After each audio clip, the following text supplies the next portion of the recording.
segundo livro das Crônicas, capítulos 31 e 32.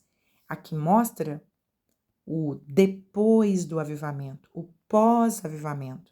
O que acontece com uma nação depois que ela experimenta um grande avivamento? As atitudes precisam evidenciar que houve arrependimento. Então, aqui, esses israelitas que participaram, que vieram do norte, eles se posicionaram e eles ficaram tão indignados com a idolatria que eles começaram a quebrar as estátuas, derrubar os altos e voltaram para as suas tribos fazendo a mesma coisa. Os sacerdotes também se posicionaram, os levitas, e todo mundo se reorganizou no templo para o cuidado do culto ao Senhor. E Ezequias lembra o povo para trazer os dízimos e as primícias. Verso de número 4, ele diz, olha, traz o que pertence aos sacerdotes, aos levitas, ou seja, os dízimos, as ofertas, para quê? Para que eles possam ter tempo para dedicar-se à lei do Senhor.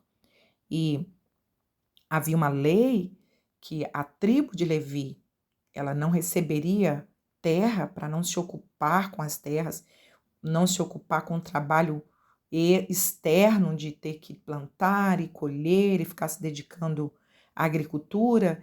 A lei para essa tribo era: vocês vão ficar totalmente por conta do templo. E existe ainda hoje esta mesma missão para esses homens de Deus que se dedicam na obra do Senhor. E é importante que eles se lembrem disso. Quantos homens estão vivendo por conta da obra do Senhor, não têm um trabalho externo, porque foram chamados para isso, para dedicar à obra do Senhor, mas quantos deles são negligentes e acabam ocupando o seu tempo com outras atividades e acabam não dedicando tempo para o estudo da palavra de Deus. Eles são ministros do Evangelho e eles precisam ter tempo para preparar a ministração da palavra, preparação do culto e, infelizmente, muitos homens de Deus acabam pecando por não saber administrar o tempo necessário para dedicar-se ao estudo da palavra de Deus. Capítulo 32, há um episódio interessante e te aconselho a voltar nos áudios de 2 Reis 18, porque traz mais detalhes dessa história. Mas depois desse progresso, depois desse avivamento, vem sim as provações, vem sim o teste da fidelidade. E Senaqueribe, o rei da Síria, se levanta contra Ezequias e contra Judá, e cerca Judá, e Ezequias, então, com muita sabedoria, tem um equilíbrio emocional, e o que ele faz? Primeira coisa, ele faz o que cabia a ele fazer.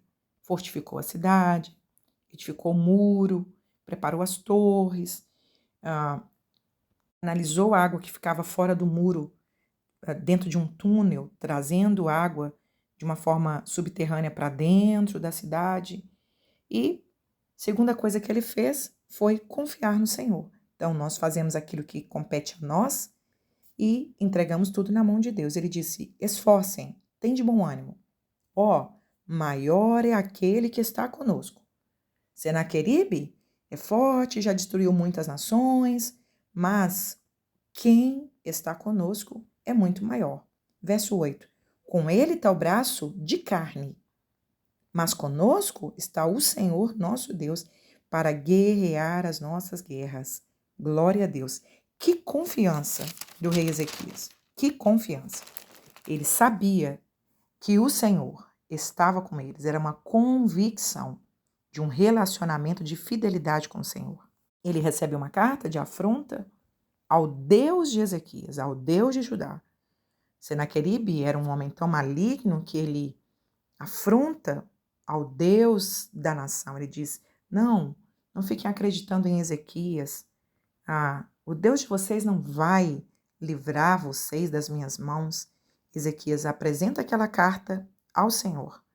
E Deus então dá aquela resposta linda, escrita lá no livro de 2 Reis, dizendo para ele assim, olha, despreza e zomba o teu inimigo, porque eu vou colocar um anzol no seu nariz e vou fazê-lo voltar de onde ele veio. Deus intervém enviando um anjo e de uma forma sobrenatural. E Deus destrói 185 assírios para mostrar para aquele povo que o Deus de Judá era muito maior.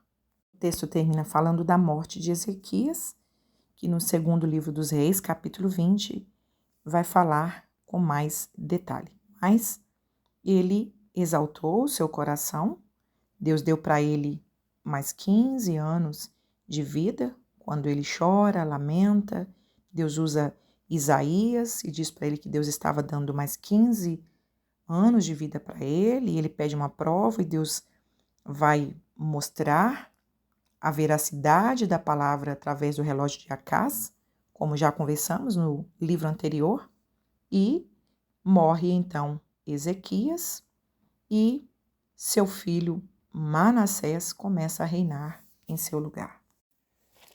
Segundo livro das Crônicas, capítulos 33 e 34. Capítulo 33 fala do reinado de Manassés, esse rei maligno que reinou por mais tempo sobre Judá, que foi 55 anos, e foi por causa deste rei tão maligno que veio o juízo de Deus sobre Judá, que foi o cativeiro babilônico. Tudo que o seu pai fez, ele desfez.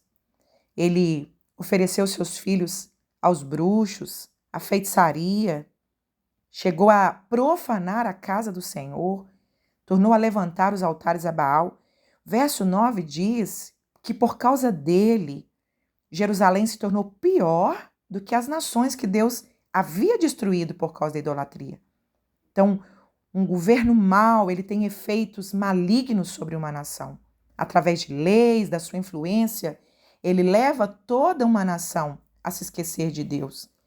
Mas no final de sua vida, ele se arrepende, ele ora, se humilha, e o verso 13 diz que Deus ouviu a sua súplica. E aqui mostra o tamanho da misericórdia de Deus, o incalculável amor de Deus. Por mais perverso, por mais pecador que um homem seja, quando esse homem se arrepende, se humilha, o Senhor é poderoso para ouvir e para perdoar. Capítulo 34 é uma história bonita do rei Josias. E Josias foi aquele homem que trouxe um avivamento sobre Jerusalém através da palavra de Deus. Esse é o verdadeiro avivamento. O livro da lei do Senhor estava abandonado, esquecido, até que o sacerdote Hilquias achou esse livro e trouxe para o rei. Quantas vezes a palavra de Deus também está dentro da nossa casa, mas também é esquecida. Talvez está ali numa estante, aberta numa página, mas não é lida, não é praticada e às vezes queremos as bênçãos que estão listadas nesse livro, mas não queremos viver os princípios estabelecidos pela palavra de Deus. O segredo de uma vida abençoada não é apenas ler ou ter uma Bíblia em casa como se fosse um amuleto. O segredo é viver a palavra do Senhor, obedecer os mandamentos do Senhor. Josias, quando ouviu o que estava escrito ali, provavelmente Deuteronômio, que fala de uma maneira muito mais clara sobre bênçãos e maldições, ele rasgou as suas vestes. Ou seja, quando ouvimos a palavra do Senhor, nós precisamos reconhecer, somos pecadores, precisamos melhorar. Quando ele rasga suas vestes, ele está assumindo o seu pecado, o pecado da sua nação, e ele leva toda a Jerusalém a um reconhecimento desse pecado, e o povo então faz um concerto com o Senhor. Este é o verdadeiro avivamento. Segundo livro das Crônicas, capítulo 35. Quando acontece um avivamento, ele vem seguido de ações. O avivamento ele não é uma noite, um mês, ele tem consequências, ele tem efeitos. Então, um dos efeitos desse avivamento foi trazer de volta a festa da Páscoa. Então, desde os dias de Samuel, Nenhum outro rei havia celebrado a Páscoa do Senhor. Então, Josias convoca o povo, restaura a festa da Páscoa. A Páscoa era uma festa exigida por Deus, como memória do que o Senhor havia feito quando tirou o povo da terra do Egito. Então, não realizar a festa era um ato de desobediência. Uma outra coisa que ele fez é que ele insistiu com o povo que eles continuassem observando a lei do Senhor. Toda essa festa, toda a comemoração deveria ser feita conforme a palavra de Deus. E uma outra coisa interessante é que ele colocou ênfase na unidade da nação, convocou todas as tribos, ou seja, comemorar a Páscoa não era só para Judá, era para Judá, era para o Reino do Norte, era para Israel, era para todas as tribos que ainda restavam ali. Então ele estava mostrando que o povo de Deus, embora tivessem vivido tudo que viveram, tudo que passaram, eles ainda eram um povo só, era um único povo. Que nós possamos aprender com esta festa da Páscoa, que a Igreja de Cristo, o corpo de Cristo é uma unidade. Nós somos um único povo. E depois da morte de Jesus, Paulo escrevendo aos Gálatas, ele diz que não há mais judeu ou gentio, nós somos um único povo, um único exército de Cristo que adora e representa o reino de Deus na terra. Segundo livro das Crônicas, capítulo 36, e aqui nós encerramos o livro das Crônicas. Então, Esdras, relembrando aqui, ele escreve esse livro para os repatriados. As pessoas que foram levadas para o cativeiro, ficaram 70 anos lá, voltaram, estavam lendo a história de Judá, o que é que levou Judá a ir para o cativeiro e como foi que eles retornaram. Então, finalizando sua crônica, Esdras mostra isso. Olha, deixa eu mostrar para vocês como foi então que nós fomos para Babilônia. Qual foi o episódio, como foi que isso aconteceu. Então ele fala do último rei, Zedequias, e mostra que Zedequias fez o que era mal aos olhos do Senhor, mas que Deus levantou profetas. Verso de número 15.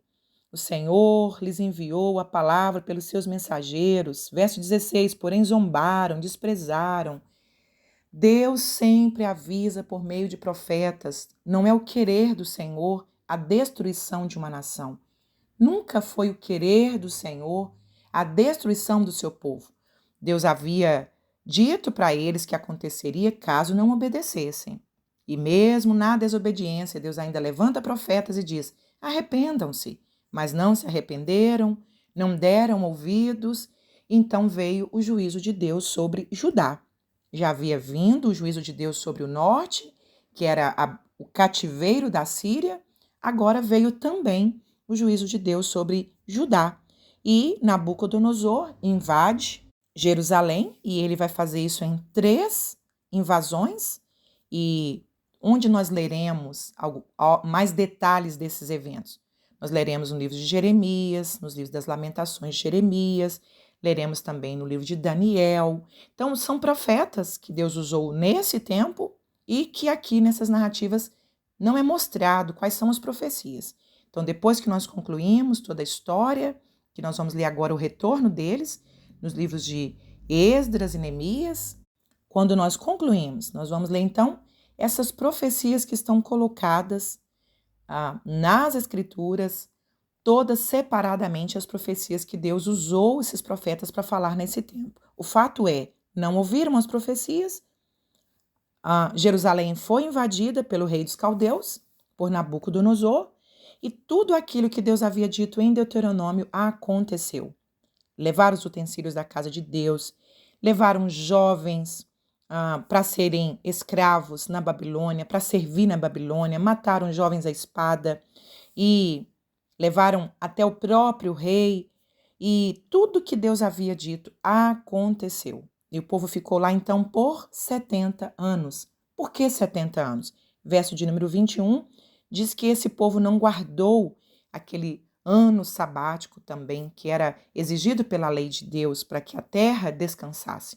Então, eles ficaram 70 anos e o texto vai terminar, então, mostrando que, assim como Deus havia mostrado para Jeremias, como Deus havia dito também através do profeta Isaías, e o texto de Isaías é muito mais claro, quando ele diz no capítulo 44 que 100 anos antes disso acontecer, ele diz, eu levantarei Ciro, meu ungido. Então, quando cai a Babilônia, se levanta o império maior, que é o império da Pérsia, e o rei da Pérsia, rei Ciro, foi o homem que Deus usou para autorizar o retorno do povo para a sua terra, Jerusalém.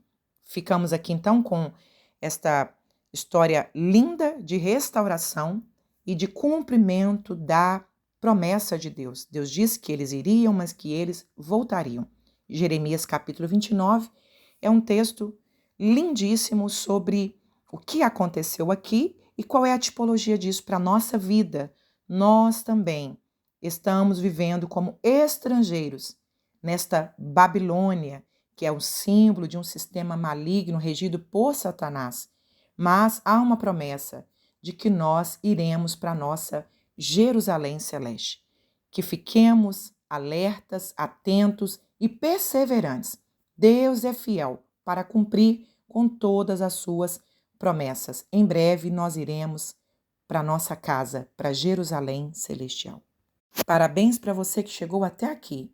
Não desista de ler as Escrituras. Fique firme nessa leitura. Eu tenho certeza que o Espírito de Deus está gerando em nossos corações, através do estudo da palavra, coisas novas para esse tempo difícil em que estamos vivendo. Que Deus abençoe você e toda a sua família.